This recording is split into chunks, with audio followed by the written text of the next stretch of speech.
Assalamualaikum dear students. I am your new teacher of math. My name is Mohammad Zahid. आज हम class 8 का chapter number 4 start करेंगे. उसका नाम है फाइनेंशियल अरेथमेटिक्स. फाइनेंशियल अरेथमेटिक्स मीन्स का मतलब क्या है? मालियाती हिसाब. इसमें हम हिसाब किताब के बारे में डिस्कस करेंगे. इसमें दो चीज़ें हैं, प्रोपोर्शन और रेशो. प्रोपोर्शन और रेशो इसके बारे में पढ़ेंगे. पहले सबसे पहले रेशो के बारे में पढ़ते हैं. रेशो क्या है? The relation between two quantities of same gender is called ratio. ये रेशो की डेफिनेशन है. ठीक है, इसको डिनोट कैसे करते हैं? ए रेशो बी. ठीक है, उसके बाद हम प्रोपोर्शन आ जाते हैं. Proportion the relation between to ratio इसका प्रोपोर्शन हो गया. ठीक है, इसको हम शो कैसे करते हैं? ए रेशो बी प्रोपोर्शन सी रेशो डी. अब ए और जो डी है वो क्या है? Extreme value. एक्सट्रीम तरफेन और वस्तें के बारे में आपने पढ़ा होगा उर्दू में. अब बी और सी जो है मेन वैल्यू है. ठीक हो गया, इसकी डेफिनेशन. और ये किस तरह से डिनोट करते हैं वो हो गया. उसके बाद नेक्स्ट अब प्रोपोर्शन. प्रोपोर्शन की तीन एग्जाम नेक्स्ट मजीद तीन टाइप्स हैं. ठीक है, डायरेक्ट प्रोपोर्शन, इनवर्स प्रोपोर्शन और कंपाउंड प्रोपोर्शन हो गया. ठीक है, हम इसमें दो भी पढ़ते हैं, तीसरा हम बाद में पढ़ लेंगे.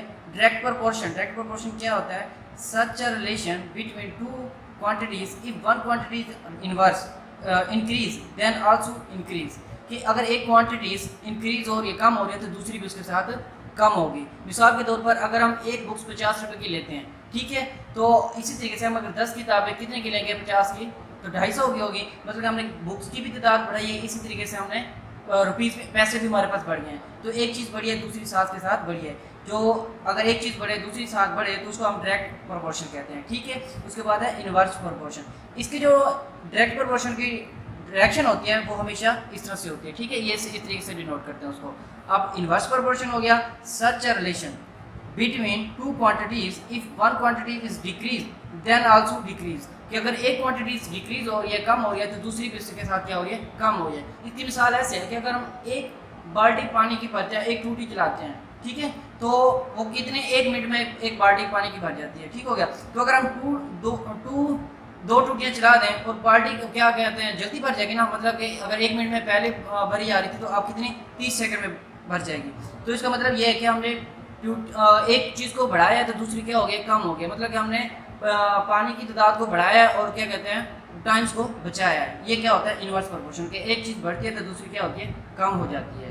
ये इसकी डेफिनेशन है. और इसके जो ये होता है इसको इस तरह से डिनोट करते हैं. ठीक हो गया, कि नीचे इसका रेशो जो ये होता है एरो ये नीचे की तरफ होता है. ठीक है, अब हम एक एग्जांपल ले लेते हैं. एग्जांपल नंबर 1 है if the price of 12 eggs. ठीक है, इस आर एस कितना है? उसकी कीमत कितना है? 96 रुपीज़ है. Who many eggs can be bought with R S 80. कि हमने 80 रुपये में कितने अंडे खरीद सकते हैं. ठीक है, कि 96 रुपीज़ में हम 12 अंडे खरीदते हैं, तो 80 रुपये में हम कितने अंडे खरीद सकते हैं? तो सोल्यूशन करते हैं. Let the number of X B X. हमने लेट कर लिया कि जो एक्स है उसको क्या नाम दे दिया? एक्स. ठीक है, अब एक्स 12 हो गए, दूसरा क्या था? एक्स, क्योंकि दूसरे अंडों का नाम ने एक्स दिया था. प्राइस एक 96 है, दूसरा 80 हो गया. ठीक हो गया. उसके बाद अब हमें क्या करना है कि ये इसमें ये देखना है कि अब इसकी तो मैंने कहा था कि ये है इन्वर्स. एक चीज़ बढ़ रही है ना, तो दूसरी भी. अब 96 है और ये 80 है. इसका तो हमेशा जो इन्वर्स डायरेक्ट जो रेशो होती है ना, इसकी हमेशा इस तरह से होता है. एरो जो होता है वो इस तरह होता है. अब यहाँ पे हमने एरो नीचे लगाना है, वो किस है? वो स्टेटमेंट कि 12 अंडे थे और 96 रुपये थे. ठीक है, अब 80 रुपये हैं, तो क्या ख्याल है कि ये कम होगा या बढ़ेगा? कम हो गया ना. तो इसका मतलब ये क्या हो जाएगा? एक चीज़ बढ़ रही है, दूसरी भी क्या हो रही है? एक चीज़ कम हो रही है तो दूसरी भी क्या? कम होगी. तो ये हो गया डायरेक्ट प्रोपोर्शन. तो ये इस तरीके से होगा. ठीक है, अगर एक चीज़ बढ़ रही है तो दूसरी भी उसके साथ बढ़ेगी, तो वो क्या होता है? डायरेक्ट प्रोपोर्शन होता है. अब इसमें क्या कहते हैं? पैसे बढ़ रहे थे तो अंडे भी बढ़ रहे थे. अब यहाँ पे पैसे कम हो रहे तो अंडे भी क्या होंगे? कम हो जाएंगे. ठीक है, इसको हम इस तरह लिखेंगे कि x और 12. इसको ऐसे लिखने का तरीका है. और इसको 96 को नीचे और 80 को ऊपर लिख देंगे. ठीक है, x. अब हमने x फाइंड करना है. 12 यहाँ पे क्या हो रहा है? डिवाइड हो रहा है, तो जाके मल्टीप्लाई हो गया. ठीक हो गया. अब 12 18 कितना 8 कितना होता है? 96 होता है. और 8 10 का कितना होता है? 80 होता है. ये कितना आ गया? 10x. मतलब 10 अंडे. कितने हो गए? 10 अंडे. ये इसका आंसर है. ठीक है, कितने हमने मतलब कि 80 रुपीज़ में हम कितने अंडे ये लेंगे?